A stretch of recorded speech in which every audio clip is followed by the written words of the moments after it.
always be disappointed in your actors and actresses, okay? Because they're pretending to be people, okay? Hey, I've done my fair share of voice acting and doing some skits here and there, but you're pretending to be somebody. But here's the thing. I have no idea what the Biden-Harris administration was thinking, having Mark Hamill, of all people, at the White House press conference meeting. I mean, already this administration is a laughing stock. Hollywood is already viewed as a joke by many Americans. Let's face it. The respect that Hollywood once had as an institution, as a bastion where creativity would thrive, has been, well, whatever reputation they have has gone down the toilet. Let's be clear about that. All right. It's only a matter of time before there's going to be the big Hollywood blockbuster kaboom. But Mark Hamill, hey, he was no Jedi. And as far as I'm concerned, never trust the Jedi. Decides to speak at the White House press conference, right? So, folks, if you want to see some cringe, if you want to enjoy a video for May 4th, here it is. Absolute disappointment. Now, the audio might be a little bit low, so when I clip this video, I will be raising it up. So, folks, witness stupidity and idiocracy in its truest final form. Good afternoon, everybody. Happy Friday. Don't say things don't get exciting in here sometimes. There's no introduction that really is needed here. I have a special guest, as you can see. Mark Hamill has decided to join us on this wonderful Friday, and I am really excited to turn it over to Mr. By the way, Karen says he was drunk. Hamill. Here we go. Okay. How many of you had Mark Hamill will lead the press briefing on your bingo card? Hands? Yeah, me either. And look, I just got to meet the president. He gave me these aviator glasses. Oh, wow. He gave you his aviator glasses? What a douchebag. Wow. Great. Awesome. No one cares. Oh, yeah. I love the merch. Love it all. But listen, I just wanted to say I was honored to be asked to come to the White House to meet the president, the most legislatively successful president in my lifetime. And, you know, I don't have to go through the list, the bipartisan infrastructure law, the PACT Act, the CHIPS Act, all of that, inflation, 15 million jobs. Look, it's all good. I mean, I was really thrilled to meet the entire staff because, you know, it's not just one person. It's like a composite endeavor. And all these people, my goodness, you know, I mean, I have no. Hey, folks, I don't know why my audience is acting so brutal. I'm looking at the live stream chat and I'm looking at all these harsh comments. Everyone's saying, what a joke, and so much more stuff that I can't even show on the YouTube live stream chat. I can't even show. Why is my audience? Who taught my audience to be so brutal? And I better not hear we learned it from you, Kit, because I have never once ever encouraged all of you to be mean. No joke. But seriously, be creative for this one, my lovely, beautiful people. No idea. I had no idea just what went into what is on his plate on a daily basis. So that's pretty much it. I'm open to questions, although no Star Wars questions, please. Oh, no. Then why are you up there? But I want to say once again how grateful I am. And it just shows you that one person can be so influential and so positive in our lives. And again, thank you so much. And Peter Baker, I loved your book. Yes. Wow. Oh, wow. He mentioned your book. By the way, Mark, you got something on your nose. Thank you, Mark Hamill, for being here. What did you ask? What did you talk about with the president? Well, first of all, I only expected to be there for like 5 minutes.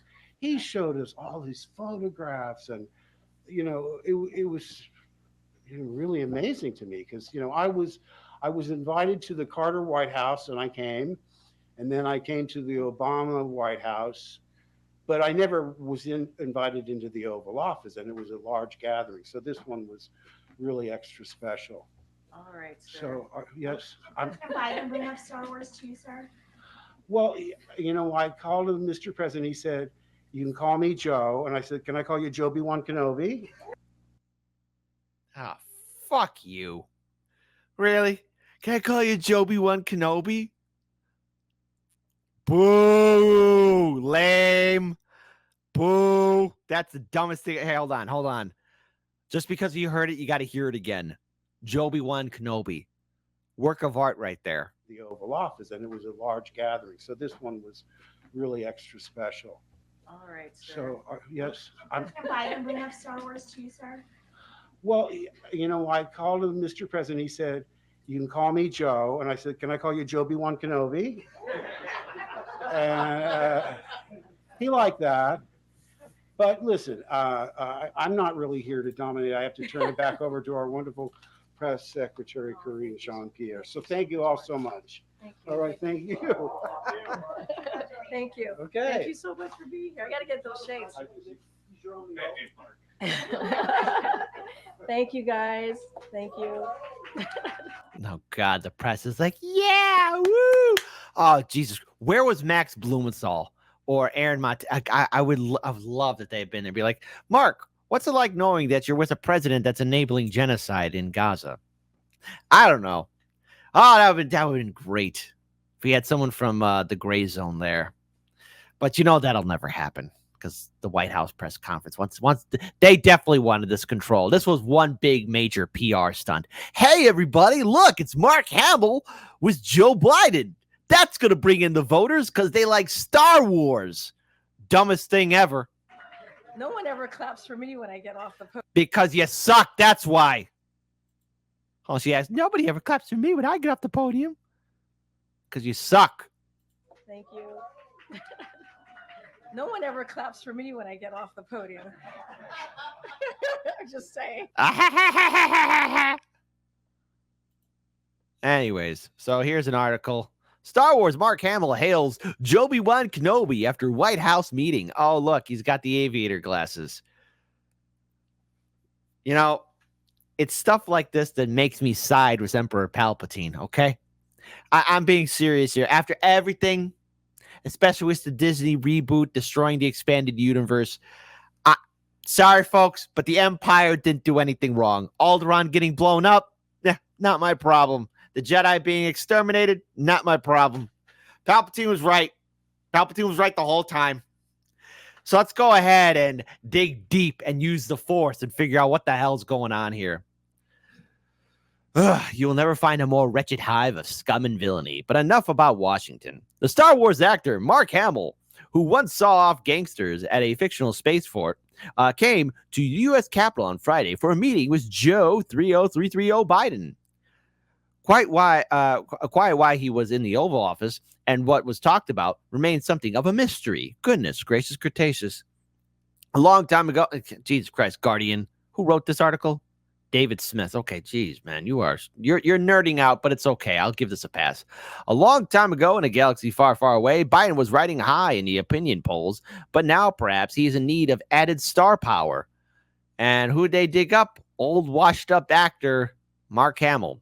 The surprise appearance by the man who played Luke Skywalker thrilled Star Wars geeks among the White House press corps while leaving non-fans somewhat bemused or baffled. How many of you had Mark Hamill will lead the press briefing on your bingo cards? The actor, wearing a dark suit, blue tie, and sunglasses, asked reporters at the start of the media briefing, yeah, me neither. I just got to meet the president, and he gave me these aviator glasses. Watch, Joe Biden's going to ask, where are my aviator glasses, Jack? You gave them to Mark Hamill. Mark who? Mark Hamill. Marky Mark? So again, Hamill, who has more than 5 million followers on X, where he was the trench hat critic of Biden's election rival, Donald Trump. I don't know if I said that word right, but whatever. It's Saturday, and I'm tired. Said he was honored to be invited to meet the most legislative successful president in my lifetime. Yes, a legislative successful president, a president who was against Roe v. Wade, a president who was against busing and desegregation, a president who said he didn't want his white kids to be with black kids, a president who worked with Republican segregationists, a president who actually gave a eulogy to Strom Thurmond, a president who said he'd gladly prostitute himself to corporations, a president who, that's right, was one of the main architects of the crime bill. Way to go, Mark! Woo! You hit that home run homer, baby. Yeah, very successful president. So right here, hold on, fast forward this because I'm reading quotes and all this other stuff. In the original blockbuster Star Wars: A New Hope, Hamill played farm boy Luke, learning Jedi mind tricks from Obi-Wan Kenobi, an elderly Jedi master who has seen better days. On Friday, it seems he again took the role of young apprentice to the 81-year-old Biden. Oh dear God, no! I called him Mr. President. He said, "You can call me Joe." I said, "Can I call you Joby-Wan Kenobi?" He liked that. Hamilton left the podium to whoops and applause from a few starstruck reporters. The first question for the press secretary began, "May the fourth be with you," she replied. "May the fourth be with you, or tomorrow the fourth be with you. However you want to look at it." Ah, ha, ha, ha, ha. A journalist said, "Let's hope we've killed off Star Wars jokes for the rest of the briefing." And of course, the press secretary says, "I doubt it. I feel like there's more coming." And later, she was challenged as to why Hamill, who has never held elected office, was in the Oval Office at all. Wei Zhejiang of CBS asked pointedly, "What was Mark Hamill doing here today?" Laughing, the White House press secretary said, "Did you not like having him here?" No, no one did. I think that the reporter from CBS did the right thing. Mark Hamill was in town. They met. I think it was important as someone, you all know, Mark Hamill, he is someone who is very much invested in our country, very much invested in the direction of this country.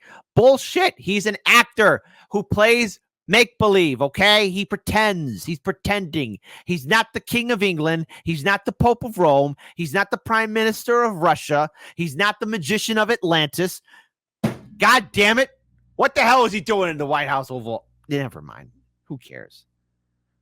But apparently the CBS reporter said that she lacked familiarity with the films. Whoa, you never seen Star Wars? Do you not like Star Wars? You've not seen it? Zhang's promised, "I will now," as some in the room groaned. Ugh, kiss ass. Hamill is one of the numerous Hollywood stars that the Biden campaign may seek to deploy ahead of the presidential election, now 6 months away. On Thursday, the actor and director, Robert, why are you getting involved? Robert De Niro spoke out against Trump, urging Biden to keep up the fight against him and go at him hard. Interviewed by Stephen Rule on BSDNC's The 11th Hour, De Niro warned, "The guy's a monster. He's beyond wrong." Oh, okay. All right. Continuing on. "It's almost like he wants to do the most horrible things that he could think of in order to get a rise out of us. I don't know what it is, but he's been doing it, and it's effing scary." Jesus Christ.